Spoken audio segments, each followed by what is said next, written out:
검찰 독재의 폭주기관차를 멈춰 세워주십시오.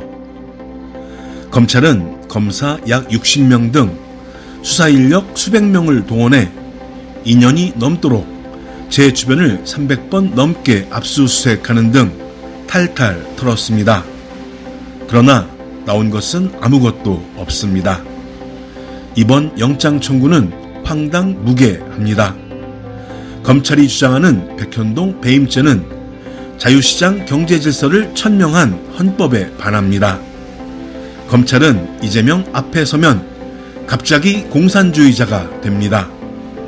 지자체는 인허가를 할 때 이를 이용해 최대한 돈을 벌고 민간 이익을 최소화할 의무가 있다면서 제가 그 의무를 위반해서 공사를 개발 사업에 참여시켜 200억 원을 더 벌 수 있는데도 토지 무상 양여로 약 1천억 밖에 못 벌었으니 200억 원만큼 배임죄라는 공산당식 주장을 합니다.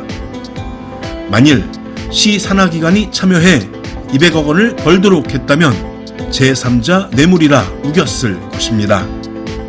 실제로 검찰은 성남시가 인허가를 조건으로 시 산하인 성남FC에 광고하게 했다고 제3자 뇌물로 기소했습니다. 돈 벌면 제3자 뇌물죄, 돈 안 벌면 배임죄라니 정치검찰에게 이재명은 무엇을 하든 범죄자입니다. 대북 송금은 자던 소가 웃을 일입니다.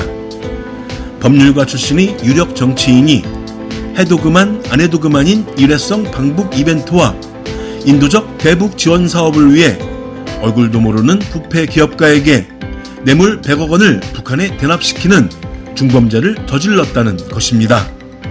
삼류 소설 스토리라인도 못 되는 수준입니다. 더구나 이 스토리를 뒷받침할 증거라고는 그 흔한 통화 기록이나 녹취, 메모 하나 없습니다. 이화영 부지사의 진술이 유일한 증거입니다.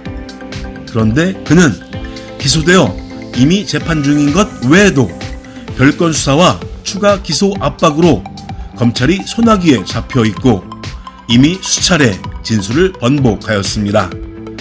대법원 판례에 의하면 이는 증거 가치를 인정할 수 없습니다. 이제 정치의 최일선에 선 검찰이 자신들이 조작한 상상의 세계에 꿰맞춰 저를 감옥에 가두겠다고 합니다. 명백한 정치 보복이자 검찰권 남용입니다. 저는 이미 저를 보호하기 위한 국회는 열리지 않을 것이라고 거듭 말씀드렸습니다. 민주당도 표결이 필요 없는 비회기 중 영장 청구가 가능하도록 여러 차례 기회를 주었습니다. 그러나 검찰은 끝내 이를 거부하고 굳이 정기국회에 영장을 청구해 표결을 강요했습니다.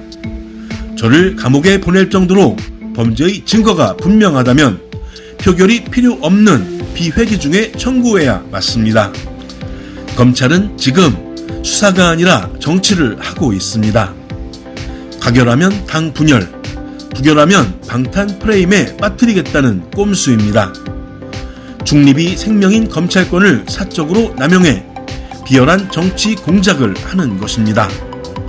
제가 가결을 요청해야 한다는 의견도 당당하게 정면 돌파해야 한다는 의견도 들었습니다. 훗날 역사가 어떻게 평가할 것인지 생각해 보았습니다.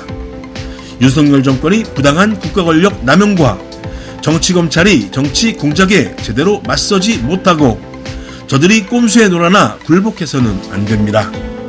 표결 없이 실질심사를 할 기회가 이미 있었고 앞으로도 얼마든지 가능하며 저나 민주당이 이를 막지 않겠다고 분명히 밝혔습니다.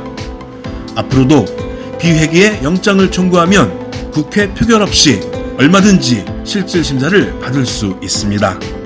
그럼에도 윤석열 검찰이 정치 공작을 위해 표결을 강요한다면 회피가 아니라 헌법과 양심에 따라 당당히 표결해야 합니다. 올가미가 잘못된 것이라면 피할 것이 아니라 부숴야 합니다. 검찰이 영장 청구가 정당하지 않다면 삼권 분립의 헌법 질서를 지키기 위한 국회의 결단이 필요합니다. 그것이 검찰이 정치 개입과 헌정 파괴에 맞서는 길이라 확신합니다. 지금의 이 싸움은 단지 이재명과 검찰 간의 싸움이 아닙니다.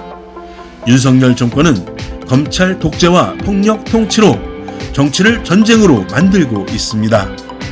검찰을 앞세워 헌정 질서를 뿌리채 뒤흔들고 입법부를 짓밟으며 삼권 분립을 파괴하고 있습니다. 공정이 생명인 검찰권을 국회 겁박과 야당 분열 도구로 악용하는 전례를 남겨선 안 됩니다. 명백히 불법 부당한 이번 체포동의안의 가결은 정치검찰의 공작 수사에 날개를 달아줄 것입니다.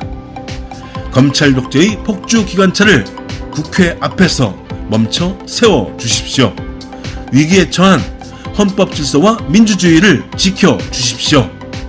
고맙습니다.